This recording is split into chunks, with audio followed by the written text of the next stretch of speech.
Hello, welcome to the United Man. My name is Shane. This is the Manchester United match preview for the game against Aston Villa.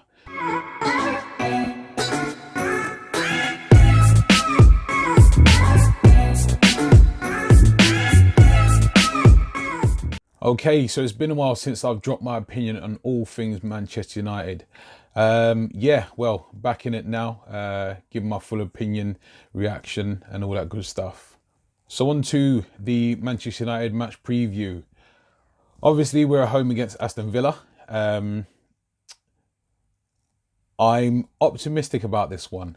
Reason being is because the lads that will be starting tomorrow will have had a break, and I think just sitting down watching play, they would have watched the youth team go out against the Star Night and play, just observing. So they would have had a chance to reflect on the performance against Sheffield United, obviously.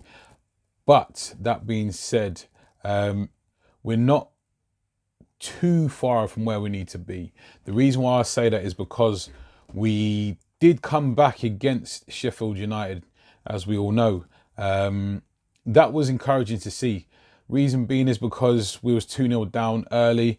As I'm watching it, I didn't have that sense of feeling as, oh my gosh, that's it, we're done for.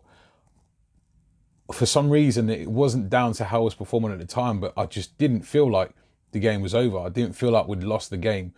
Obviously, that worked out to be the story. We did obviously come back to take the lead, obviously winning 3-2. We couldn't hold it though. So that says to me, we've got that fire. We've got that drive and determination to actually try and quality, obviously, to try and come back and score goals, which ultimately it's all about. My prediction for the game is that we'll win 3-1. We'll score goals, I believe, against Aston Villa. Historically, we've always done. But unfortunately, at the moment, with our midfield being quite lightweight and in terms of mobility and technical prowess, we are very light. Obviously, I'm expecting us to concede.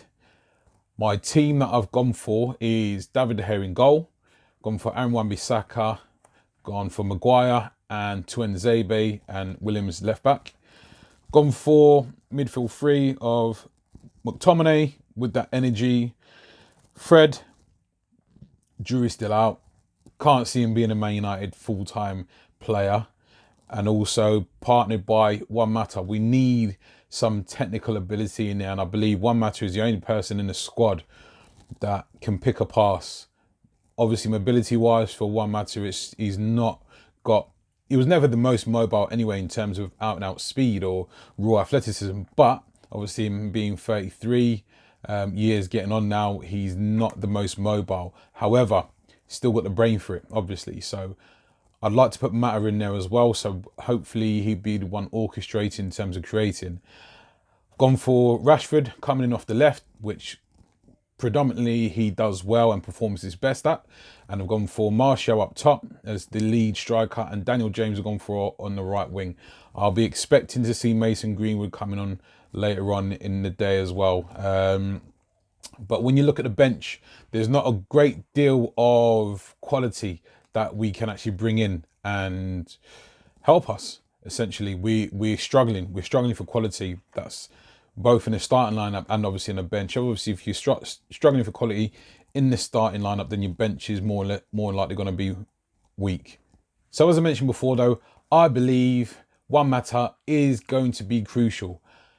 For me, it's about unlocking that defence. Now, Aston Villa, they're not known for their defensive stalwart capabilities. However, they do have some talented players at the back, obviously, namely Tyrone Mings. I would like to see us really create goal-scoring opportunities, not in such a way that we're just, if you like, willy-nilly. We're just pot shots where Rashford comes in off the left after doing a dribble and then just strikes it lucky. I'd like to see us work the ball. I'd like to see some interchanging play in and around the edge of the penalty area. And I think Juan Mata brings that to the fold naturally more than anyone else that we've got. Pereira, I don't believe, again, he'll be, for example, if we're going to be up there with relation to looking to get into the Champions League. Eventually, obviously, want to be back challenging. That's not going to be anytime soon, unfortunately, from how things are going. But Pereira, Fred, even McTominay, as much as I like McTominay with his, obviously, he's never say die attitude. He is, you know, he reminds me of Darren Fletcher, just with a little less technical ability. He can get about. He's all action. He's all heart. But in terms of technique, you need a bit more when you come playing through the central third.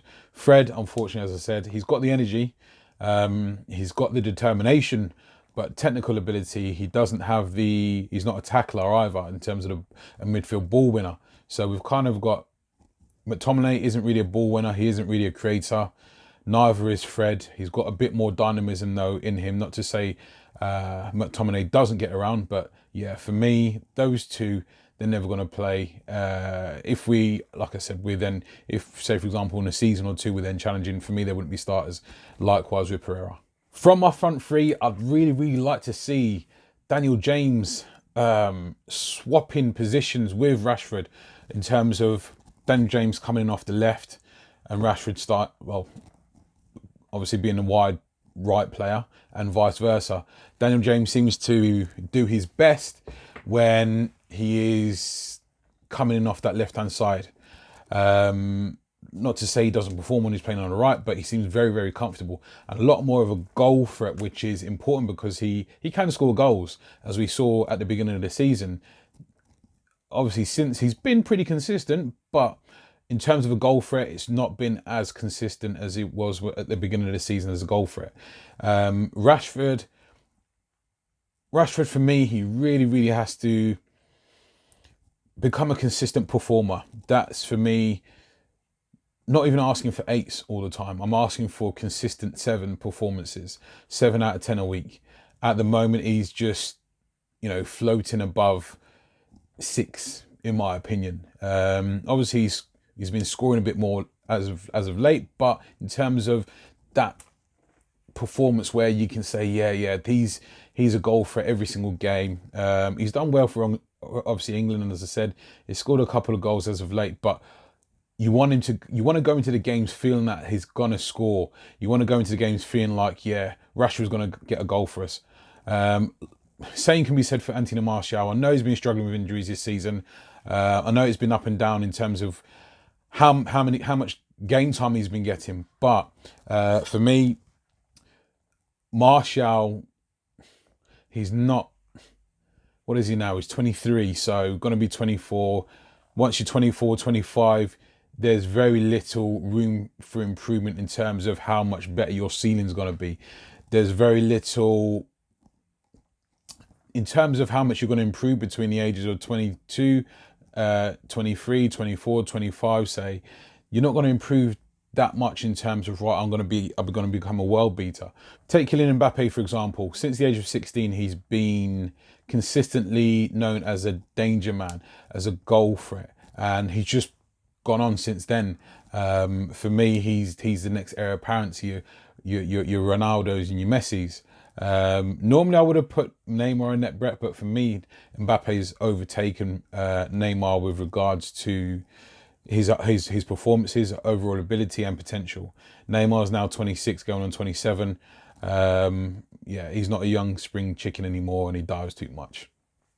That being said, as I mentioned before, I believe we are going to win tomorrow, but I think we need to show, in terms of defensive solidity, that's why I've gone for Axel Tuanzebe in the starting lineup alongside Harry Maguire. I believe we need that defensive partnership now. It's not quite worked out with Victor Lindelof as I thought it would.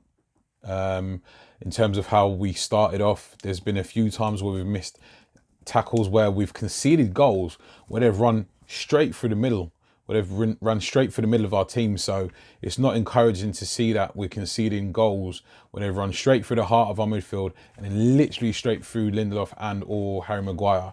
For me, when Wan-Bissaka plays as a defensive right back, there is no one better defensively in the country, maybe in Europe, in my opinion, than Wan-Bissaka as a defensive right back. He is just supreme there. So, and I believe alongside Harry Maguire, he'll just continue to get better. Confidence going forward is what is required, I think, for Wan-Bissaka. He, not forgetting, he started off as a winger. He didn't start off as a right back. He didn't start off as a ball-winning defender. He started off as a winger at Crystal Palace. So he has the ability clearly to attack. So yeah, I'd like to see the partnership formed between Tuanzebe and Maguire. And as I say, given Brandon Williams his opportunity on the left again. I know Luke Shaw's come back from injury, but yeah, I'd like to see Williams get his chance a bit more, like he has been, I suppose. But yeah, a bit more of a run of games where Ashley Young isn't coming in, or Rojo isn't coming in, or like I say, Shaw coming. I'd like to see Williams given 4, 5, 6 games of consistent game time and go from there. Right, well, it's been good to be back, and I will be continuing to upload from here on out. So yeah, much appreciated, guys. Don't forget to like, share and subscribe, and I'll catch you in the next one.